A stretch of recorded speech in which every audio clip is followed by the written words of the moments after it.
Sebelum kita lanjut, jangan lupa subscribe dan nyalakan lonceng notifikasinya untuk update video terbaru dari kami. Kita balik lagi teman-teman. Kita akan bahas if dan else. Kali ini adalah part 2-nya. Untuk part 1-nya, teman-teman bisa lihat di video sebelumnya. Untuk soal kali ini, kita akan membuat program kalkulator sederhana di mana di sana ada perkalian, penjumlahan, pengurangan, dan pembagian. Gambaran programnya, kita akan menjumlahkan dua bilangan, kemudian user akan memilih untuk memilih perkalian, atau pembagian, atau penjumlahan, atau pengurangan. Oke, ini dia programnya. Saya buat variabel dengan nama angka 1, tipe datanya float, kemudian angka 2, tipe datanya juga float, hasil kali, tipe datanya float, hasil jumlah, hasil kurang, hasil bagi. Kemudian kita butuh sintak untuk masukkan dari keyboard. Di sini ada beberapa tampilan ke layar untuk informasi kepada user bahwa yang pertama adalah selamat datang di program kalkulator, kemudian pilih 1 untuk perkalian, pilih 2 untuk pembagian, pilih 3 untuk penjumlahan, pilih 4 untuk pengurangan. Berikutnya tampilan untuk informasi ke user.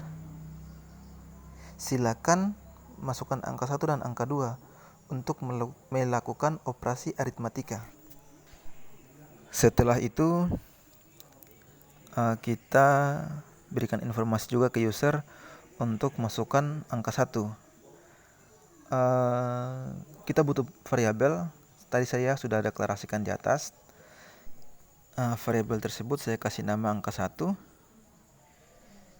Kemudian masuk dari keyboard next float. Kenapa next float? Karena tipe datanya float. Kemudian sistem out print, masukkan angka 2, memberikan informasi ke user juga. Angka 2, variabel angka 2 masuk dari keyboard next float untuk menampung inputan dari keyboard ya teman-teman. Setelah itu kita berikan perintah lagi atau informasi lagi ke user untuk masukkan pilihan Anda untuk operasi aritmatika. Seperti yang kita ketahui, nanti user bisa milih pilihan 1 untuk perkalian, pilihan 2 untuk pembagian, pilihan 3 untuk penjumlahan, pilihan 4 untuk pengurangan. Karena inputannya dari keyboard, maka kita butuh sebuah variabel baru. Di sini saya kasih nama variabelnya pilih, tipe datanya integer, masuk dari keyboard next integer. Jadi teman-teman nanti setelah usernya milih mau pilih pilihan 1 atau pilihan 3, nanti kita tampung ke variabel pilih ini. Nah, ini inti dari pokok bahasan kita kali ini adalah if. Kita akan memulai seleksi di sini. Jadi gini teman-teman, kita akan pilih if jika pilih sama dengan 1, maka buka kurung kurawal, kita tampilkan sistem out print line Anda memilih perkalian. Kemudian kita buat aritmatika perkalian, hasil kali sama dengan angka 1 kali angka 2. Setelah itu kita tampilkan hasilnya ke layar. Seperti ini ya teman-teman. Teman-teman bisa ikuti saja hasilnya, tampilannya ke layar seperti ini. Kemudian baris program berikutnya tutup kurung kurawal, else if. Atau jika kita bahasa Indonesia kan pilihan yang lain atau jika yang lain, kurang lebih seperti itu ya teman-teman. Nanti saya akan bahas lebih lanjut setelah kita menampilkan hasil dari program ini. Else if pilih sama dengan 2, buka kurung kurawal, kita tampilkan sistem out println, Anda memilih pembagian.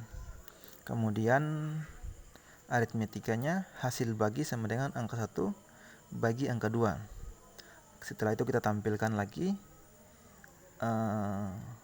nilai dari hasil bagi tersebut ke layar. Seperti ini ya teman-teman. Else if lagi, pilihan yang lain lagi, pilih sama dengan 3, sistem out println, Anda memilih penjumlahan. Seperti itu ya teman-teman. Setelah itu karena kita pilih penjumlahan, maka di dalam kurung kurawal ini kita tampilkan juga hasil atau proses dari hasil jumlah angka 1 sama tambah angka 2. Kemudian jangan lupa untuk ditampilkan ke layar nilai dari hasil jumlah, atau dengan kata lain hasil penjumlahan dari angka 1 tambah angka 2. Kemudian else if lagi, pilih sama dengan 4, buka kurung kurawal, kita tampilkan lagi Anda memilih pengurangan. Teman-teman bisa paham ya. Terus kita buat juga operasi aritmatika dari pengurangan tersebut. Variabel hasil kurang sama dengan angka 1 kurang angka 2. Setelah itu kita tampilkan lagi hasil dari pengurangan atau nilai dari variabel hasil kurang. Sintak program selanjutnya adalah else, buka kurung kurawal, sistem out println, pilihan tidak ada, tutup kurung kurawal. Kemudian kita tampilkan ke layar terima kasih.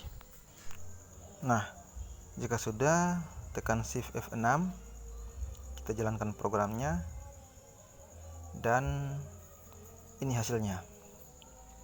Oke teman-teman, sekarang kita masukkan untuk angka 1 kita kasih 5. Untuk kemudian enter. Angka 2 kita kasih 3. Oke, selesai. Kemudian ada tampilan masukkan pilihan Anda untuk operasi aritmatika. Jadi saya ingin pilih untuk menjumlahkan kedua angka tersebut. Jadi saya pilih 3 ya teman-teman. Saya pilih 3, kemudian saya enter. Nah, ini hasilnya. Anda memilih penjumlahan. Hasil penjumlahan 5 dan 3 adalah 8. Jadi seperti itu teman-teman. Kenapa bisa demikian? Sekarang kita coba analisis programnya ya teman-teman. Kita analisis dari sini. Saat perintah ini ditampilkan, kita disuruh milih pilihan berapa yang kita inginkan. Nah, setelah itu kita tampung ke dalam variabel pilih. Tadi teman-teman saya ketikkan berapa? Saya pilih 3 untuk penjumlahan. Setelah itu kita akan seleksi. Untuk lebih mudah dipahami, di sini saya akan analisa versi saya ya teman-teman. If, jika, atau apakah pilih sama dengan 1. Sebelum kita lanjut, kita perlu pahami ini dulu ya teman-teman. Teman-teman bisa lihat di sini. Saya punya variabel X dengan tipe data integer teman-teman. Kemudian saya kasih nilai X sama dengan 3. Jadi saat ini variabel X nilainya 3 ya teman-teman. Perlu teman-teman ketahui, pada saat saya mendeklarasikan integer X, maka pada saat ini X belum memiliki nilai atau variabel X belum memiliki nilai. Kemudian setelah saya deklarasikan X sama dengan 3, maka variabel X saat ini nilainya adalah 3. Jadi sama dengan di sini fungsinya adalah penugasan. Hai sama dengan kau ditugaskan untuk memberikan nilai kepada X. Nilainya adalah 3. Kemudian saya punya ini ya teman-teman, X sama dengan 1. Jika sama dengan di atas fungsinya adalah penugasan, maka sama dengan di bawah ini fungsinya adalah pembanding. Membandingkan sisi kiri dan sisi kanan. Jadi bacanya gini teman-teman.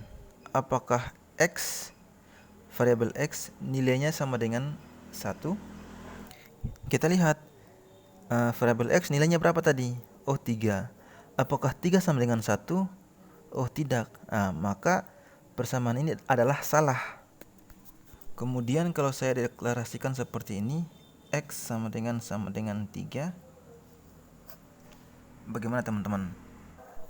Coba kita bandingkan. Variabel X nilainya berapa? Oh 3. Apakah 3 itu sama dengan 3? Oh ya betul. 3 itu sama dengan 3. Maka persamaan ini adalah benar. Jadi bisa paham ya teman-teman, sama dengan 1 fungsinya adalah penugasan, sementara sama dengan 2 fungsinya adalah pembanding. Kita lanjut ke kasus yang tadi. Nah, kita lanjut di sini.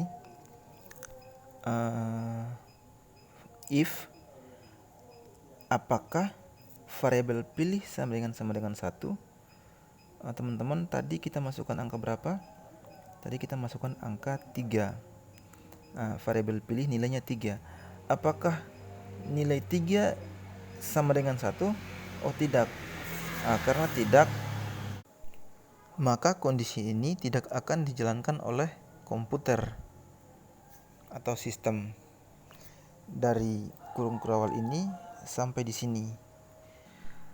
Kemudian else if. Else if di sini adalah pilihan yang lain atau kondisi yang lain. Apakah pilih sama dengan 2? Apakah pilih sama dengan 2? Berapa nilai variabel pilih? 3. Oh tidak. Jadi kondisi ini salah juga teman-teman. Maka dilewati lagi ke kondisi berikutnya. Apakah pilih sama dengan 3 atau pilih sama dengan 3? Berapa nilai variabel pilih? 3. Oh iya benar, 3 sama dengan 3. Karena kondisi ini benar, maka kondisi ini yang akan dijalankan oleh komputer. Dari kurung kurawal buka sini sampai kurung kurawal tutup ini. Seperti itu ya teman-teman. Karena kondisinya telah terpenuhi, maka secara otomatis sintak program di bawahnya tidak akan dibaca lagi oleh sistem atau komputer. Dari sini ya teman-teman. Dari sini sampai di sini. Yang ada if atau else-nya saja. Oke, kita lanjut. Sekarang kita jalankan lagi programnya. Kemudian kita pilih di luar keempat pilihan tersebut. Tekan Shift F6. Jadi teman-teman, editornya saya pakai NetBeans. Ini hasilnya. Angka 1 saya kasih 2. Angka 2-nya saya kasih 7. Saya enter. Kemudian saya pilih 8. Enter. Ini hasilnya teman-teman. Pilihan tidak ada. Kenapa demikian teman-teman? Sebenarnya kita tadi sudah analisis di awal. If dia akan seleksi satu persatu. Apabila kondisinya sesuai, maka akan dijalankan. Karena kondisi tidak ada yang sesuai, maka akan ditampilkan else yang terakhir ini. Else ini adalah pilihan yang lain atau tidak ada pilihan selain di atas, maka yang ditampilkan ini. Jadi teman-teman, kalau kita inputkan 6, 5, selain dari 1, 2, 3, dan 4, maka yang ditampilkan adalah ini, pilihan tidak ada. Seperti itu ya teman-teman. Biar lebih paham teman-teman praktekkan, ketik ulang program yang ada ini, terus kemudian teman-teman coba masukkan angka-angka selain yang saya inputkan tadi. Oke, mungkin hari ini kita cukup sampai di sini. Kita akan lanjut lagi di video-video selanjutnya. Buat teman-teman yang mungkin belum paham, bisa tanya-tanya di kolom komentar. Jangan lupa like, share, dan subscribe untuk terus mendukung channel ini. Terima kasih.